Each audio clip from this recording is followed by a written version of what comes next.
What is up, guys? Kuzmich42 here. I just want to give you guys a quick heads up before this video starts. I didn't realize that my settings on microphone were switched to surround sound instead of just in front of me, as you can tell right now. So audio is going to be a bit louder than usual. Obviously, I lowered it in the editing, but you'll kind of see what I mean in a minute here. But other than that, enjoy the episode. This is fixed next episode, obviously, but enjoy.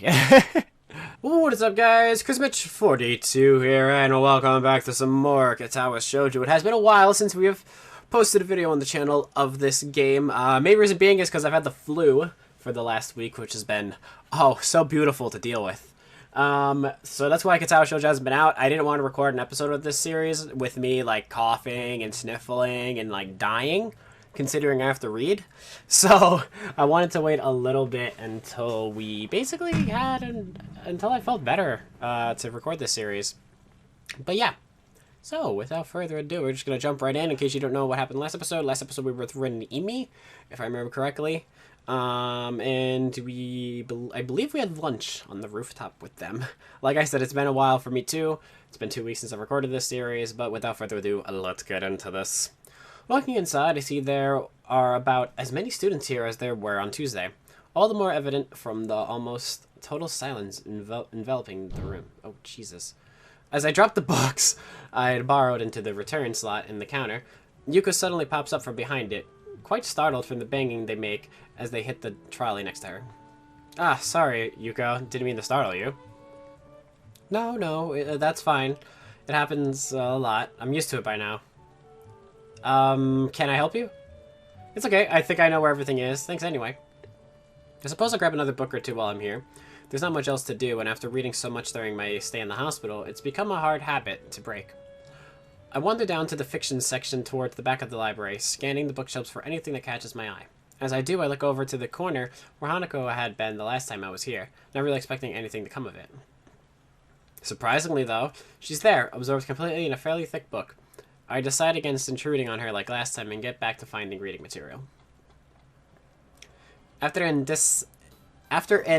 indiscernible amount of time spent pursuing the aisles, I finally decide on a couple of books to get and slide them off the shelf.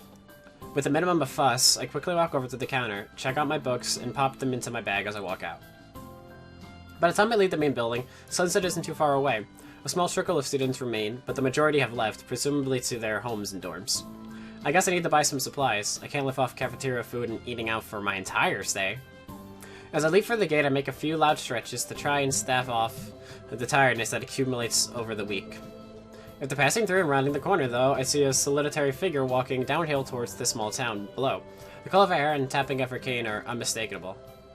I can walk up to her, which seems to catch her attention without a word needing to be said. Hi, Lily. She takes a moment to place the voice, slightly adjusting her head to face a bit more towards the source of my voice as she does. Hisao? Yep, that's me. She seems to have a good memory for voices. The fact that she actually remembered it is a pleasant surprise. Good evening, what brings you here? Once again, she gives a small polite bow, and once again I reply in kind before realizing that I didn't need to. Just going into town. You? Why, what a coincidence. Doing the same thing, eh? I usually go shopping on Fridays. She pauses for a moment, suddenly looking a little lost. That said, Hanako usually comes to town with me. Ah, not lost, but worried. The two do seem to keep pretty close tabs on one another. It's kind of surprising that Hanako would just forget Lily like that. I noticed her reading in the library. She probably just got caught up in a book. She lets out a small sigh of relief. Thank you. She has a habit of doing that. Avid reader? Right. She doesn't like being around crowds of people, so reading away from everyone lets her relax a bit. Although she probably didn't intend it, I can't help but grimace as I recall my first meeting with her. While I went to bring it up, I remained silent as we quietly continue to walk down the quiet road. Tack, tack, tack, tack. With the road bereft of cars and the students of Yamaku increasingly far behind us, the quiet rustling of the leaves and the measured tapping of Billy's cane against the sidewalk are all that can be heard. It's kind of nice, especially compared to the hustle and bustle of where I used to live. God, I would love to live somewhere quiet, but here I am, in New York. Before I know it, I've relaxed so much that a loud yawn escapes before I can control it. Tired? Yeah, I've been running ragged these past few days. Not an understatement, to be sure. Transferring into a different school would be bad enough, but nothing like this. Well, hopefully everything should settle down for you. The festival's got everyone in a spin right now, and you've been plopped right into the middle of things. For a moment I hesitate, but given her apparent tolerance for frankness, I decide to give my full thoughts. I guess. Yumaku's kind of different, though. I mean, the formalities surrounding everything, the isolation around it, not to mention the most obvious differences. It's kind of a whole different mindset. I suppose I get used to it, though, in time. She gives a matter-of-fact nod, apparently pleased with my answer. It feels almost as if she's included me in the flock of students she's shepherding, along with Class 3-2 and Hanako. Well, not that I mind. It's nice to get the thoughts off my chest in any case. Looking on the bright side, one could see it as a chance for a new beginning. You should cherish the ability to make new friends. That's optimistic. Nonetheless, it's good to have a positive attitude about such things, I suppose. I guess that's a good take on it. And now damn, she looked tired. Walking on down the road, she seems to become somewhat unsettled. Before I can ask what's on her mind, she seems to collect herself and speak up about something else. So, where in town were you going? That's actually a pretty good question.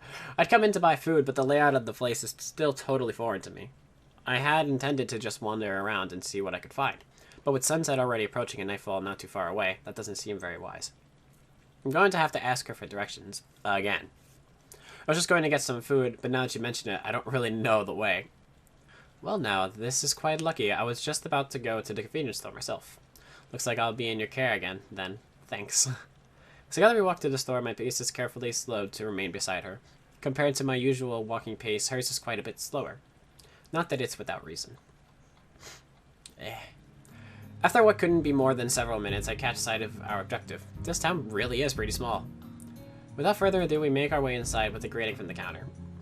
Mind if I tag along with you? Usually Hanako would help me, but seeing as she's not here.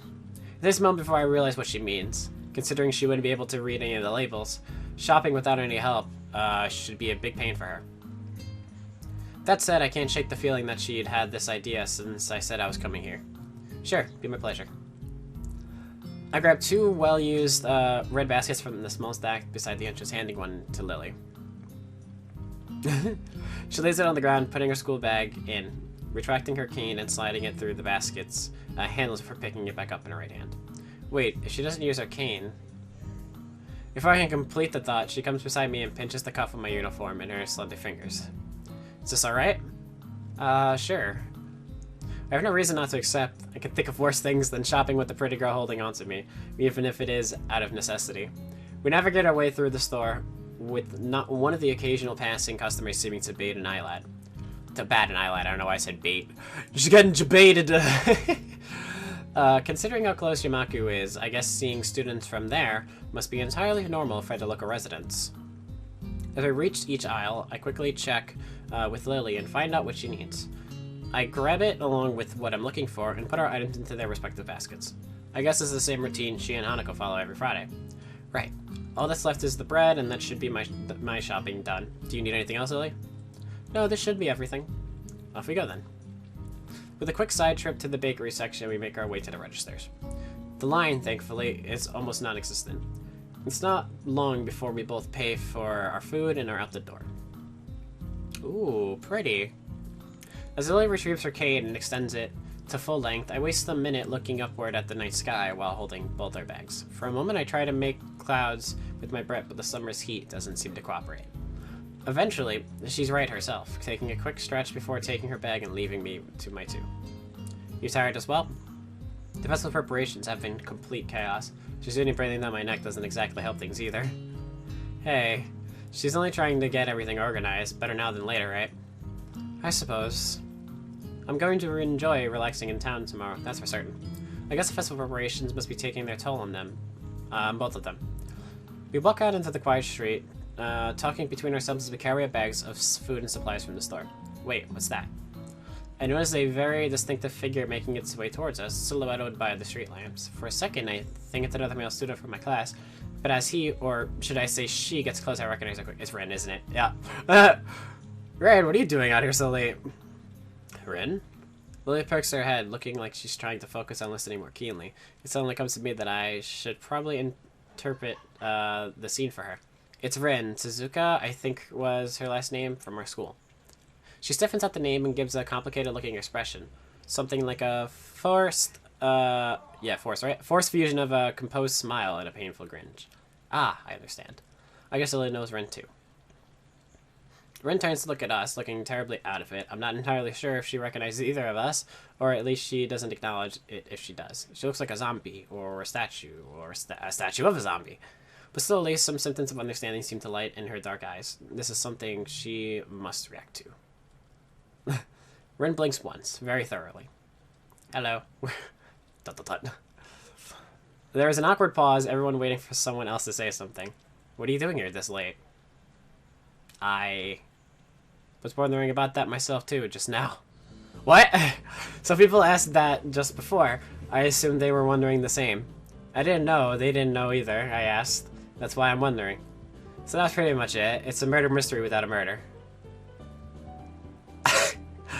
They were going that way. She turns facing to her right in order to demonstrate the direction the other people went to, as if that was important, then rotates back and like a mechanical puppet in one of those overly complicated clockworks. For a person who gives an impression of being the quiet type, Rin really does use a lot of words to say things that don't lead a lot to be said. Unsure if she's finished, I say nothing, neither does Lily, who seems equally robbed of the words for the time being. I think that both of us are in fact just scared that any response may provoke her to continue. Our stupefied lack of her action doesn't faze Rin at all. She keeps looking at us exponentially, a calm hint of expression on her blank face. She seems to be that kind of person, always so relaxed. As if bull elephant-grade sedatives were flowing in her veins in the place of blood.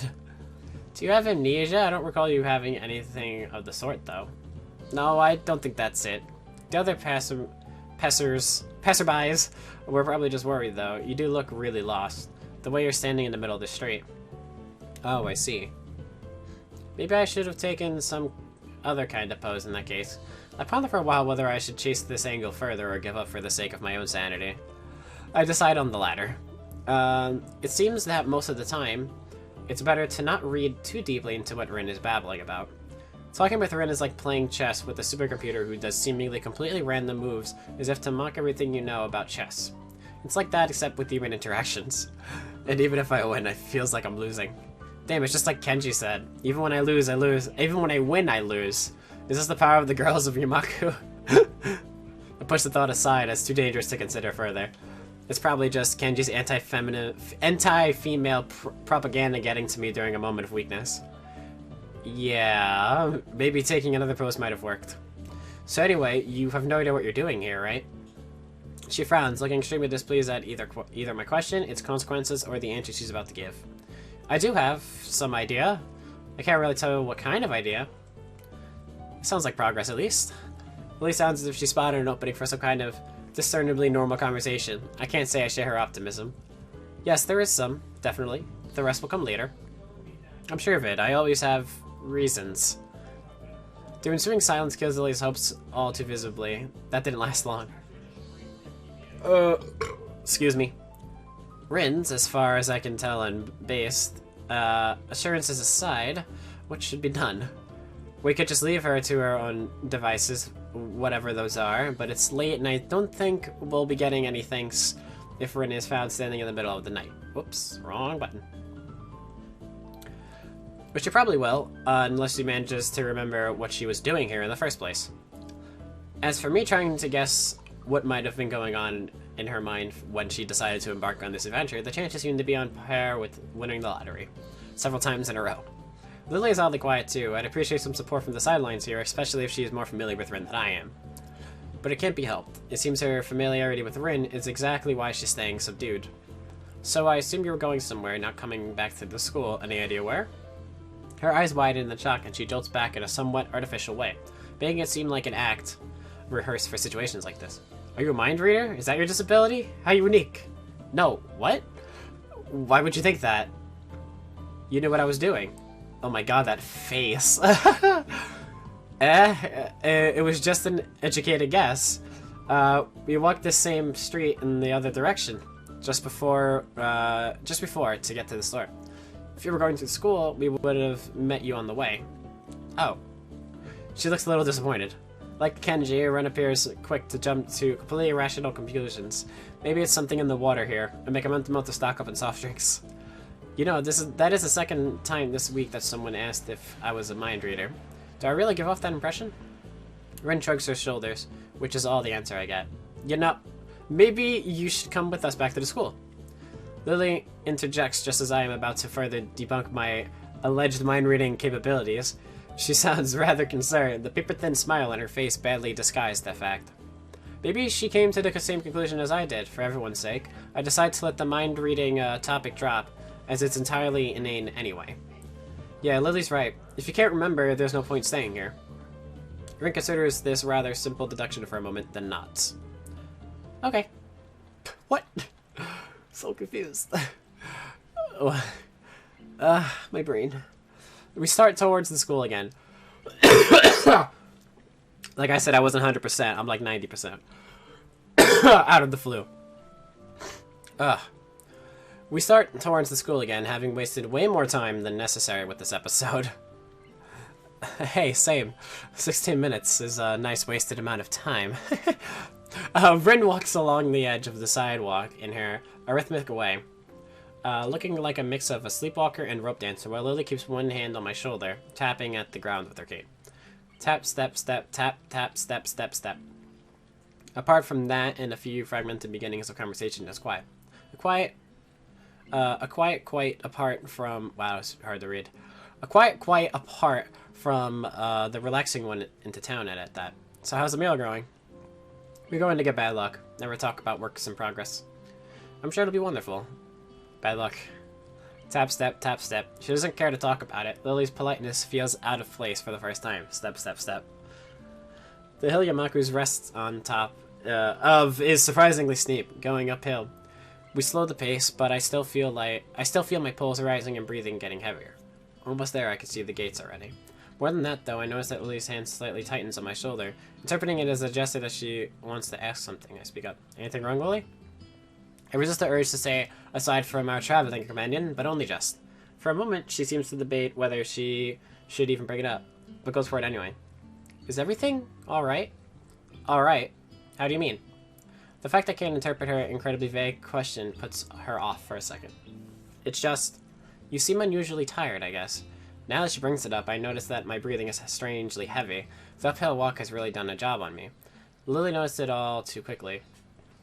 Now, the real question is, which one of these choices do I go with? I could go, sorry, I'm not in very good condition, or I don't really want to talk about it. Considering how Lily is with us, I'm gonna go with this one. Sorry, I'm not in a very good condition. It's alright. I just need to catch my breath. My condition isn't the best these days. Oh. Is this something that is related to you being transferred here, I mean? She cuts herself off rather abruptly, maybe realizing she was a bit intrusive. Her instincts are sharp, though, and while I don't like the subject, it's not like I should lie about it. If it's Lily, I don't mind. Wow, the same thing. Literally what I just said. It's pretty funny. I'm just a little weak for the time being. Hanako said you looked fairly healthy, so I naturally thought. Lily doesn't finish her sentence again, letting it trail off with a measure of concern. As she furrows her brow, Lily's uncomfortable expression spurs me to say at least something to ease her feelings. It's surprising she's this flustered, considering her straightforward attitude with her own blindness. She must know that not all share her own comfort about such things. No, it's okay. I have a pretty, I guess the best way to put it would be messed up, heart. Arrhythmia. I had a bad heart attack a while ago because of it and spent most of the spring in the hospital and then in Yamaku on doctor's orders.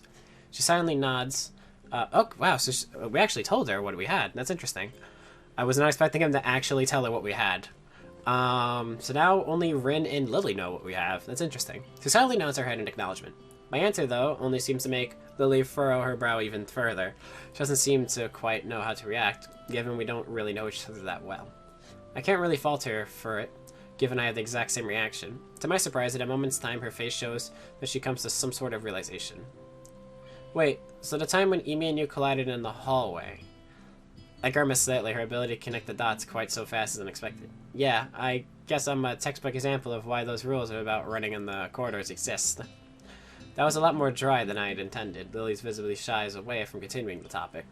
While I do want to assuage her concern, I really don't want to dwell on this either. Don't worry about it.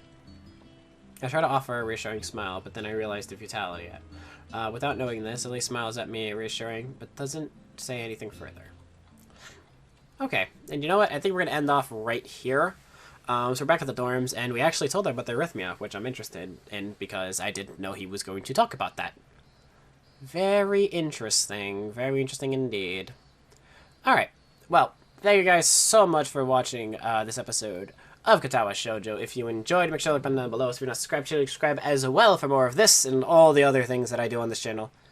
And yeah, thank you guys so much for watching. It's Crazy42, and I will see you all in another video.